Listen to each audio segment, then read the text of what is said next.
If you are looking for the easiest way to audit your Facebook ads account to see if you can do better, your agency can do better, or maybe your freelance Fiverr ads manager can do better, this video is for you, because if you give me 5 minutes of your time, I'm going to walk through the simplest ad account audit across 4 ad accounts right now. So let's hop into it. Like I said, quick, easy, painless. We are in 4 different ad accounts that we have in our ads manager that we've either been provided info for audits or we're running the ads themselves. And I'm going to walk you through how to quickly do this. So what I want to do first, we're going to go into our custom columns. Bear with me. This is probably going to be the most time consuming aspect, but I want you guys to watch my screen to really understand what we are pulling in there to provide this level of insights for an audit. Now understand, our audits that we do are way more in depth than this, but for a quick hack media buying, this is the way to do it. So I'm going through all of this. I want you guys to see all of these video plays, video hold, average play time, all of that needs to be in here. So first thing we're gonna do is we are going to select all of the active, so you can just click that, active counts, and we're going to go to all ads, and we can select had delivery for this time frame. And what you can see is, obviously, because we have it set up, we know the ad set names right here, which based on our naming convention, it makes it very easy for us to establish which campaigns these are in. So we quickly want to look. This is the last 30 days. Now we know, I know, you don't know what our cost per purchase needs to be in order to hit KPI for this client. So we want to go through and make sure our column is set, and we want to see how much money these ads have spent and what that cost per result looks like. You can see some that in the last 30 days spent 5,000, 4,000, 1,000, and then we start getting down lower, which is fine.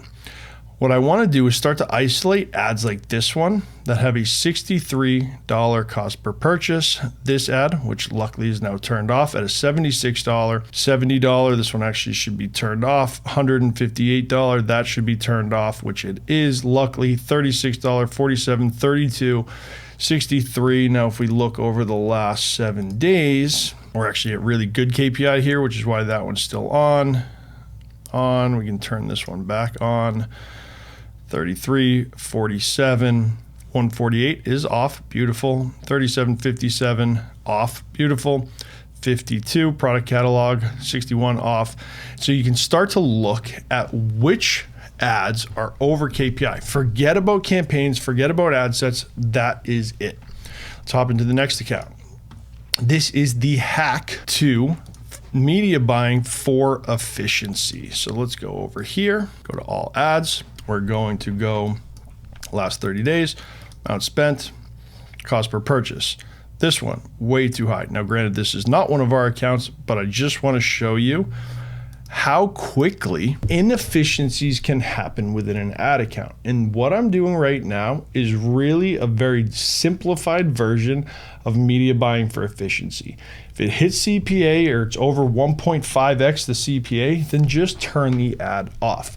Now, if you sign in tomorrow and you see that the attribution has kicked in for maybe a purchase that happened 2 days ago based on a 7-day window, you can turn that ad back on. There's nothing within Meta that says you need to leave an ad off forever that might not have hit KPI. The other thing you can do is you can take that ad, run it in a different audience, whether that's a lookalike, super broad, if it's an interest, super broad. You can test these against different audiences, and that's what I'm talking about. All these people are either oversimplifying Meta or overcomplicating Meta, and I want to be in the middle, whereas the reality of media buying these days is the creative.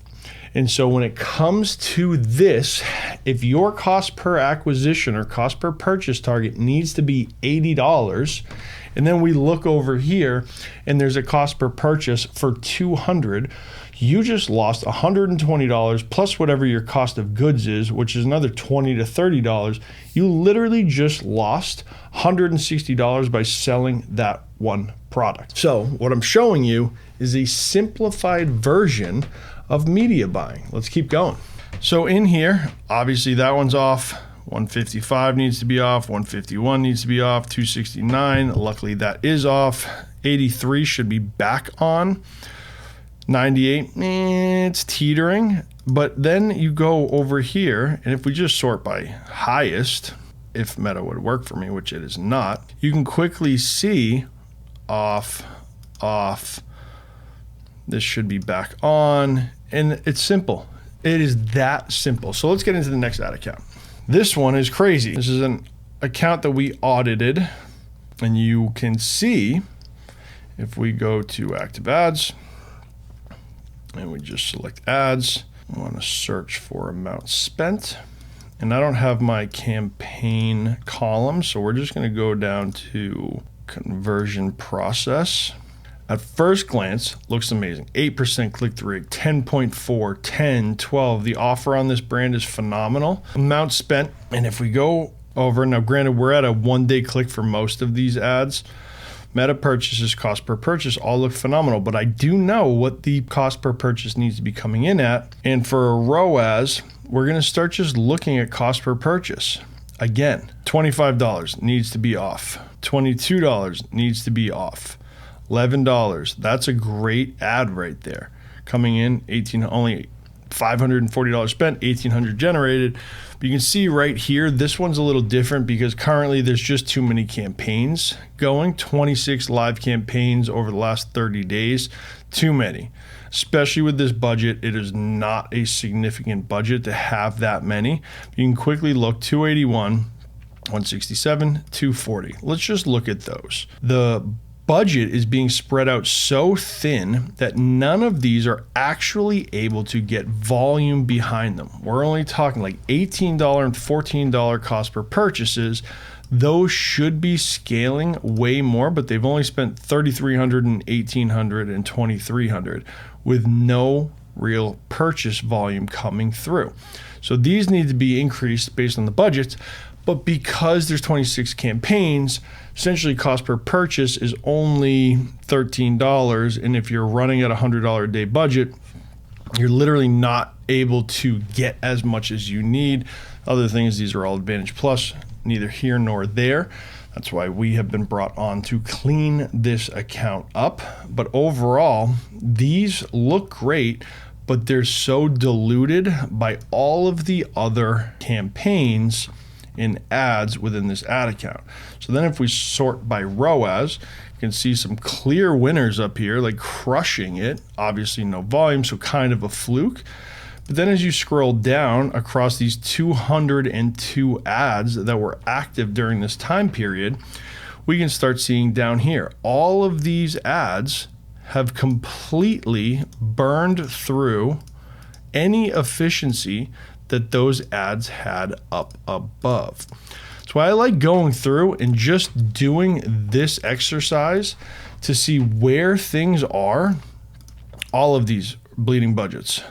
And so if you look at amount spent, we're probably talking $2,000, $3,000, $4,000 based on a $20,000 budget, which means a quarter of your budget was just bled out based on ads that were underperforming. Now, I know I told you guys 5 minutes. I hope you're getting the gist of what I'm trying to convey to you and just keeping things very simple at a surface level. Now, of course, if we were to do an audit, we start going into messaging, attribution settings, customer acquisition costs, Shopify reports. But for a founder like yourself to quickly look through this way will help you to understand if either you are terrible at running your ads and bleeding them dry, or whoever you have running their ads is bleeding them dry. This is super critical. It will literally take you 7 minutes. Select ad delivery, active ads, pull all of them, look how many ads are below your target cost per purchase, and then